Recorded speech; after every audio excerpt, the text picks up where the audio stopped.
acara Perlindungan Anak bersama Bapak Hamid Patilima yang alhamdulillah telah bergabung. Kita live via aplikasi Zoom Wanawat. Kita sapa terlebih dahulu. Assalamualaikum warahmatullahi wabarakatuh, Pak Hamid. Waalaikumsalam. Apa kabar Bung Fahri? Alhamdulillah sehat. Gimana Pak Hamid, sehat ya?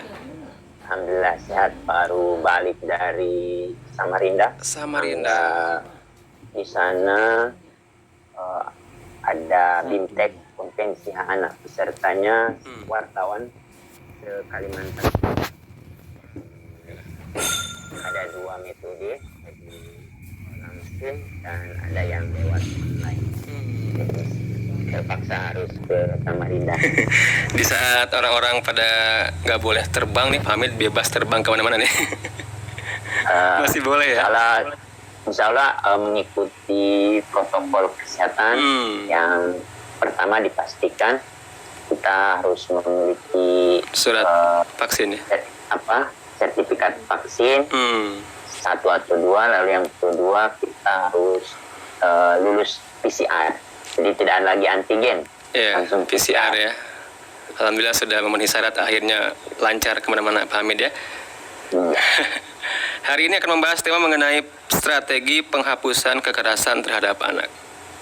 Jadi nanti apa saja strateginya nanti Pak Hamid akan memaparkannya Iwan Awad. Dan nanti juga yang ingin bergabung, bertanya atau berkomentar silakan bergabung di WhatsApp kami di 08111999720. Silakan Pak Hamid. Baik, terima kasih Bung Fahri. Bismillahirrahmanirrahim. Assalamualaikum warahmatullahi wabarakatuh.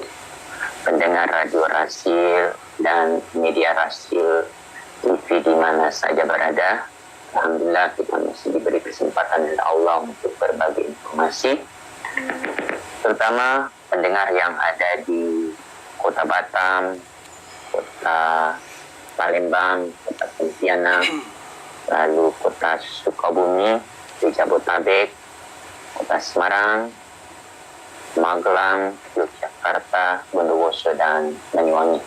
Insya Allah hari ini kita akan membahas strategi penghapusan kekerasan terhadap anak. Ini menjadi satu hal yang harus mendapatkan perhatian dari orang tua, dari keluarga besar, kemudian tokoh masyarakat yang ada di sekitar anak-anak, dan yang paling penting Bung Fahri adalah para tokoh budayawan. Indonesia sejak tanggal 25 Agustus tahun 1990 itu sudah berkomitmen dengan meratifikasi Konvensi Hak Anak melalui keputusan Presiden nomor 36 tahun 1990. Sejak detik itu Indonesia berkomitmen untuk menghapuskan kekerasan terhadap anak. Dan itu yang kemudian diingatkan kembali pada tanggal 18 Agustus tahun 2000, di mana presidennya waktu itu Kiai Haji Abdurrahman Wahid dan ketua MPR-nya adalah Amin Rais. Mereka menyepakati menambahkan satu pasal di Undang-Undang Dasar tahun 1945, terutama di pasal 28B ayat 2, yang intinya adalah setiap anak itu harus terlindungi dari kekerasan dan diskriminasi. Itu yang kemudian menjadi dasar bagi Presiden Megawati Soekarno Putri bersama anggota DPR yang kita pilih bersama-sama, yang kemudian mengoperasionalkan pasal Undang-Undang Dasar itu menjadi Undang-Undang nomor 23 tahun 2002 tentang perlindungan anak. Kemudian pada masa pemerintahan SBY, undang-undang itu diubah, dikuatkan kembali lagi melalui Undang-Undang 35 tahun 2014. Lalu pada awal masa pemerintahan Presiden Jokowi, ada satu masalah di satu provinsi yang kemudian beliau mengeluarkan peraturan perundangan pengganti undang-undang. Kemudian oleh DPR itu disetujui dan oleh Presiden diundangkan menjadi Undang-Undang nomor 17 tahun 2016. Nah ini Bung Fahri, jadi kalau ada orang bertanya, sebetulnya apa komitmen dari seluruh kepala negara terkait dengan penghapusan kekerasan terhadap anak. Sejak dari awal sebetulnya itu sudah ada. Yang jadi poin penting juga itu terkait dengan diratifikasinya konvensi hak anak pada tahun 1990 pada masa pemerintahan Soeharto. Di sana benar-benar sejak dari awal semua peraturan perundangan yang terkait dengan anak, masuk terkait dengan pasal 19 Konvensi Hak Anak, di mana penekanannya itu dokumen legislatif, lalu kemudian dokumen eksekutif, dan layanan-layanan terkait dengan anak yang mengalami kekerasan itu harus dibuat dan disusun, dan itu yang sudah saya jelaskan tadi. Tinggal muncul pertanyaan, bagaimana nih strateginya Bung Fahri agar anak-anak kita di Indonesia ini tidak mengalami kekerasan? Insya Allah, apabila pada saat anak sejak dari di dalam kandungan sampai dia lahir dan dewasa tidak mengalami kekerasan, insya Allah dia tidak akan mengekspresikan nilai-nilai kekerasan pada orang lain. Sehingga kalau kita di masyarakat melihat ada orang yang agresif, lalu orang yang suka marah-marah, lalu orang suka membentak, lalu ada orang suka melawan, siapapun yang dia lawan, itu sebetulnya dia sedang memberikan sinyal kepada kita bahwa bantu saya dulu adalah korban kekerasan yang hari ini yang kemudian yang tidak dapat saya kontrol. Untuk itu Bung Fahri, kalau kita ada tetangga, ada siapa saja yang kemudian suka usir atau pemalawan, suka membentak, kemudian menyebar berita-berita hoax, itu sebetulnya orang-orang yang perlu kita selamatkan. Karena apa yang dia lakukan itu dia tidak sadari. Coba kalau dia sadari, insya Allah dia tidak mampu merendahkan martabat orang lain. Untuk itu, bagaimana strateginya agar negeri ini bebas dari kekerasan, terutama sejak dari rumah. Untuk itu pertama, strategi pertama yang harus dilakukan oleh setiap orang tua, keluarga besar, lalu tokoh masyarakat, lalu tokoh adat, untuk mengidentifikasi peraturan perundangan yang ada terkait dengan perlindungan anak. Nah, untuk itu, bagi mereka yang sering membaca undang-undang, insya Allah mereka akan terpapar informasi betapa negara melalui kepala negara dan pemerintah dan yang aktif di anggota DPR itu mereka sudah berkomitmen untuk memastikan setiap anak jangan sampai dia mengalami kekerasan. Ini yang menjadi poin penting. Karena kalau setiap orang tua sudah membaca, untuk itu coba hari ini biasakan ambil gadget kita, ayah anda dan bunda yang ada di rumah, coba ketik undang-undang perlindungan anak. Nah, coba baca itu, baca bagian demi bagian, ketentuan demi ketentuan. Dengan kita membaca itu sebetulnya sedang mengarahkan kepada kita, ternyata anak itu tidak boleh diapa-apakan oleh orang lain dalam hal perendahan martabat. Karena kalau anak itu sudah terendahkan martabat, dia akan mencari keseimbangan diri untuk mengembalikan dirinya supaya bermartabat kembali dengan cara merendahkan martabat orang lain. Bagi mereka yang belum mendapat cahaya. Tapi kalau kita mengikuti sirah Nabawiyah, bahwa pada suatu waktu Rasulullah berkunjung ke suatu negeri di mana di negeri itu sebetulnya Rasulullah sangat dikenal, di sana juga ada keluarga beliau. Tetapi karena di negeri itu tidak menyetujui dengan apa yang dibawa oleh Rasulullah, misi beliau, akhirnya Rasulullah mengalami kekerasan. Seluruh malaikat itu sudah minta izin, bagaimana nih Rasulullah, kita apakan orang-orang yang telah melakukan kekerasan kepadamu? Apa yang dijawab oleh Rasulullah adalah tenang, karena apa yang mereka lakukan itu mereka tidak ketahui. Coba kalau mereka ketahui saya ini membawa emas, mungkin mereka akan sambut, tapi misi saya adalah untuk memperkenalkan mereka tentang tauhid.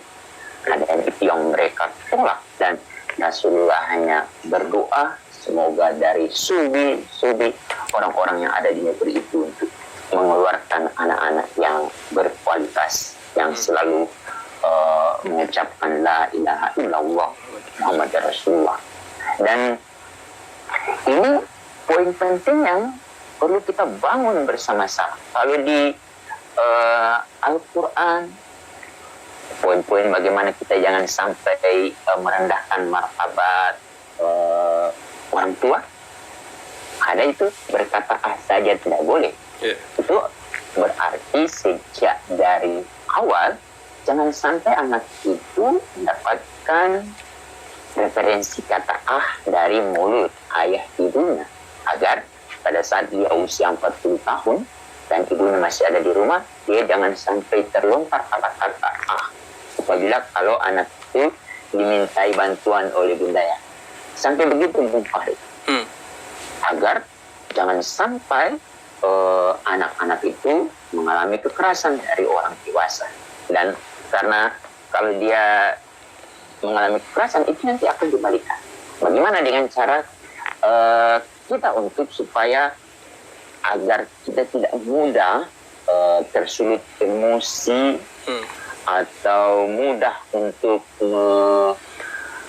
mengeluarkan kata-kata yang kemudian dari mulut itu akan keluar kata-kata yang merendahkan martabat. Itu salah satu bentuk kekerasan, Bung Fahri. Kalau hasil riset itu sulit disembuhkan.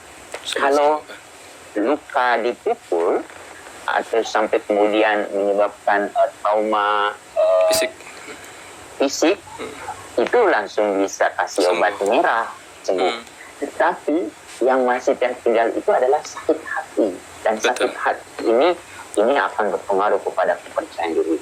Untuk itu, bagaimana strateginya agar setiap anak di sekitar kita itu terhindar dari kekerasan? Yang pertama sekali yang harus dilakukan oleh orang tua adalah membaca semua peraturan perundangan, baik itu aturan di Quran, itu perlu dibaca, aturan di hadis. Ini hadis juga ini yang suka dibawa-bawa oleh orang tua banyak Bung Fahri. Ada satu kajian yang dilakukan oleh beberapa kiai di Jawa Timur. Mereka berkumpul ada 39 pada saat membahas tentang anak diperintahkan untuk sholat usia 7 tahun, lalu kemudian diingatkan usia 10 tahun. Kemudian bila pada saat usia 10 tahun anak itu tidak mengikuti perintah, bisa mengayunkan tangan. Itu yang kemudian digunakan oleh orang tua, bahwa ada pembenaran kalau anak tidak mau menuruti itu, dia perlu mendapat kekerasan dari orang tua. Padahal itu adalah pemahaman yang perlu kita luruskan, bahwa hadis itu hanya satu perintah untuk sholat saja. Di sana begitu pentingnya sholat itu ada rumusannya. Setiap hari itu orang tua harus mengingatkan anak sholat. Jadi 5 kali dalam sehari, setahun berarti 365 kali 5, lalu kemudian 3 tahun itu 5.475 kali untuk mengingatkan anak untuk sholat. Bila dia tidak sholat, baru itu kemudian ayunan tangan akan turun. Turunnya itu bagaimana? Mereka mengkaji, Bung Fahri, kalau ayunan tangan itu 90 derajat, si pelaku itu masih emosi. Jadi masih ada meninggalkan emosi.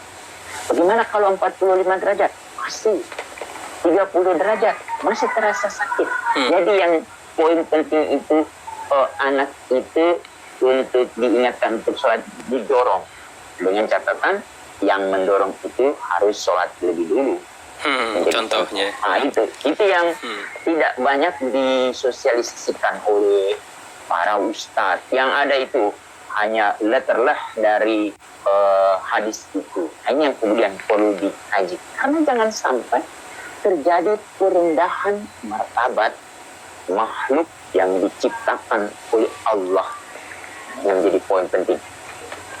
Lalu yang hadis sudah kita pelajari, kita perkaya, tidak cukup di hadis. Kita harus banyak juga baca tentang sirah nabawiyah, lalu kemudian sirah sahabat. Fikih. Karena kita sekarang berbicara di Indonesia terkait dengan peraturan perundang-undangan, berarti sebagaimana yang saya uraikan dari Konvensi Hak Anak, itu menjadi hukum internasional yang sudah diratifikasi oleh Indonesia, itu harus kita ambil. Lalu yang kedua, Undang-Undang Dasar tahun 1945. Di sana menekankan jangan sampai anak itu mengalami kekerasan. Kalau anak mengalami kekerasan, itu berarti pelakunya telah melanggar hak konstitusi anak. Untuk itu, jangan sampai kita melanggar konstitusi anak. Presiden saja kalau melanggar undang-undang dasar, dia bisa di-impeachment. Nah, bagaimana kalau dengan orang tua yang melakukan pelanggaran konstitusi pada anak? Nah, ini juga perlu menjadi otokritik bagi kita bersama-sama. Jadi dengan tidak serta-merta kita merasa sudah memberikan makan kepada anak kita, lalu kita dengan mudah tercurah emosi kita. Ini menjadi poin penting.